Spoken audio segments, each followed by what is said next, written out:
Hello friends, welcome back to the second part of the video series on energy methods and energy principles. In the first part of the video, we have seen the work energy principle concept explained using the simple truss. So if you have not watched that part 1 of this video, so please, before watching this video, please do watch that video, because most of the concepts what we'll be discussing in this video will be based on the part 1 video. So I request you to please pause this video and go back and check the part 1 of this video. Right, now we'll continue with our energy methods. So I told there are two energy principles what we'll be learning in this session. So the first one is the virtual work principle and the second one is the Castigliano's principle. So we'll first concentrate on the virtual work principle. So now what I will do, I will take one truss, the same truss which I had taken earlier. Now consider this truss subject to an external force F, and the truss has deformed as shown in this figure. Because of the external force F applied, the truss has deformed.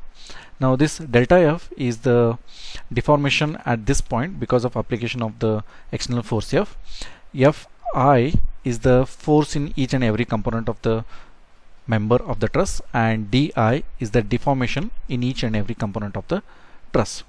And we know that this is the external work done by the force, and this is the total strain energy stored in the truss.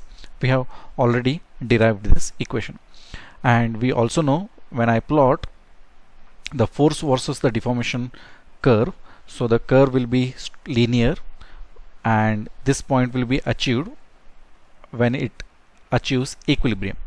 Okay, now what I will do in the next part, I will try to disturb this structure from its equilibrium, and I will arrive at a solution on how to find the deformation in the structure. Now there are actually mainly two ways how I can disturb this structure from its equilibrium. We will see both the ways.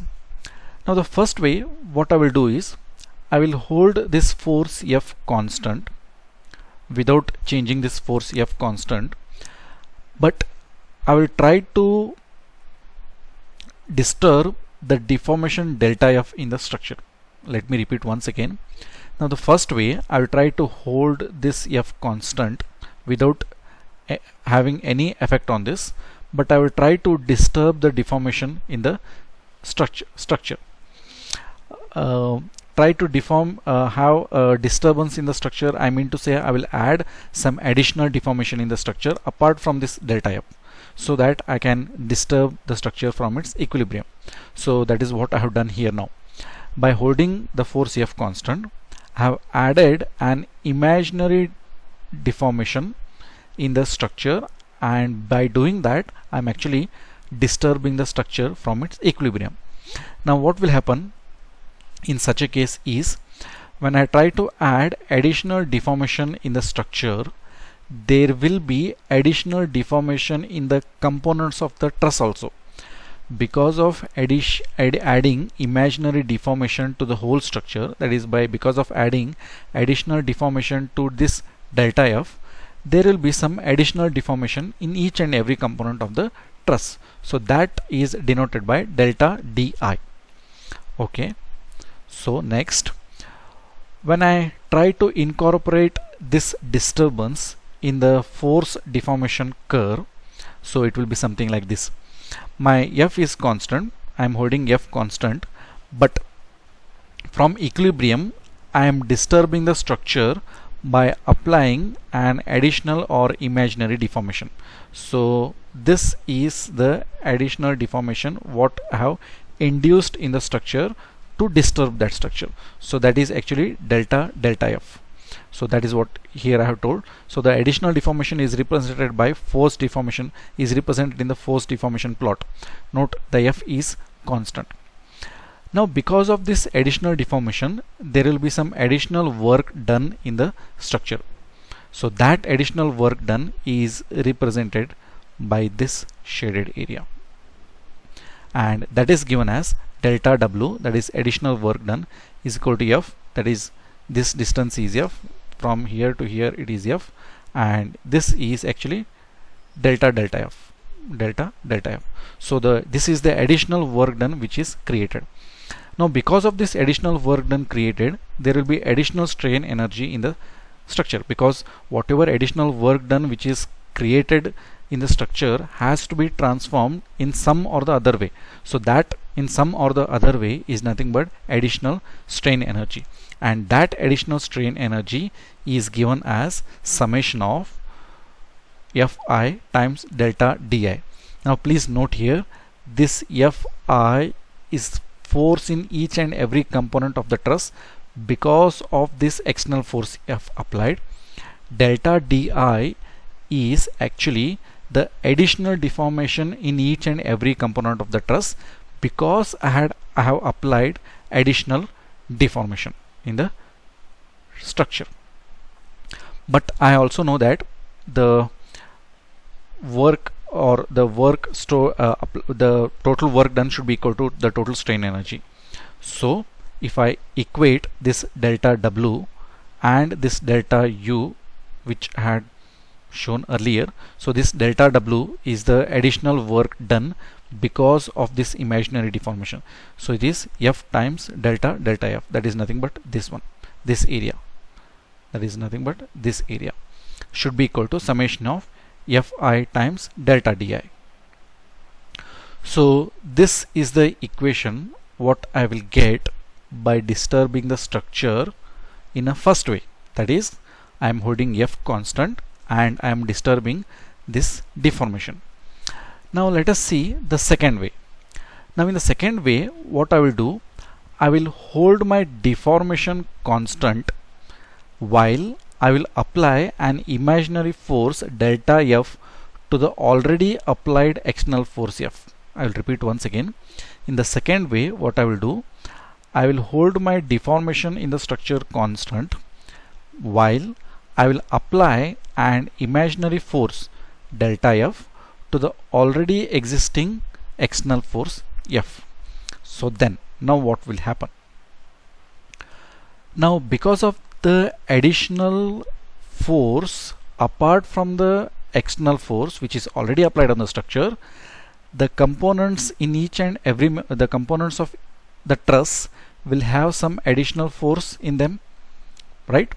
Because of the additional imaginary force to the already existing force, the components of the truss will also have some additional force in them. So that additional force is represented as delta Fi. Okay. So this additional force, when I represent in a force deformation curve, it will be something like this. So please note, I am holding delta F constant now. So I am applying an additional force apart from the external force. So this is actually delta F, right? So because of this, there will be additional work done, and that is represented by this one. So that additional work done is equal to delta F times delta F. So this is actually delta F, okay, and this is this delta F. So delta W additional work is equal to delta F times delta F. So because of this additional work done, once again this has to be transformed in some or the other way, and that is additional strain energy. So that delta U is given as summation of delta Fi times di. Now this delta Fi is the additional force developed in each and every component of the truss because of additional force applied. This di is the deformation in each and every component of the truss because of only external force F, right? So when I try to equate delta W to delta U, because work done should be equal to strain energy, I am getting this equation. So this equation is for disturbing the structure by adding an imaginary force to the already applied external force. This seems bit complicated, very hard to imagine, but once you rerun the video couple of times, you may understand the things better. Okay, now I will summarize whatever we have done till now.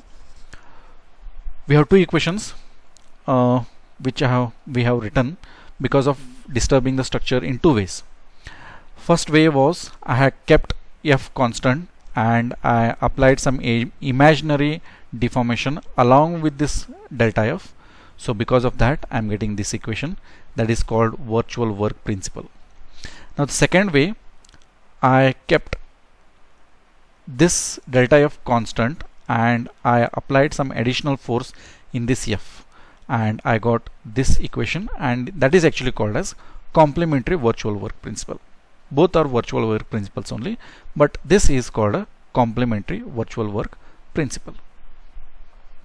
Now all our further discussions, all our further calculations or all our further concepts will be based on the second way of disturbing the structure, that is keeping delta F, that is deformation constant, and adding some additional force to the already existing force F. Means we'll be concentrating mainly on this equation.